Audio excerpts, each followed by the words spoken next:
Hey guys, today we'll be talking about Barh plots in Matplotlib. So first of all, you have to install Matplotlib and NumPy on your system before you can import that here. Then after, I'm using my style as MPL15. Then after that, I make some data. I make X and Y data. Then Matplotlib can plot horizontal bar plots, which is basically Barh. So if we take the PLT the subplots, it gives us two returns, and we're plotting on AX, which is the second return it gives us. We now do AX, which is axis dot Barh of X, Y, the height, edge color, which is white, line width and color. Let's run this file and see what it gives us. So this is what it gives us. So the height is 1, meaning the height of our line. The width also stated here as 2.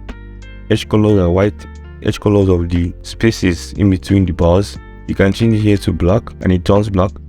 Also the color of the bars are orange. You can change it here to any color of your choice, like this, like I changed it right now. So after that, to set our limits of X, our limits of Y, our X ticks and our Y ticks. So limit of X is 0 to 8, meaning that our X axis has from 0 to 8, same as our Y axis. Then the ticks are the labelings on the X and on the Y axis. So for the X axis, we have a range of 1 to 8 exclusively, meaning that 8 is not involved in the labeling.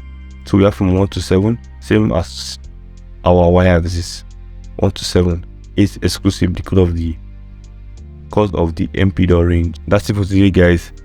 Thank you for watching and see you in the next one.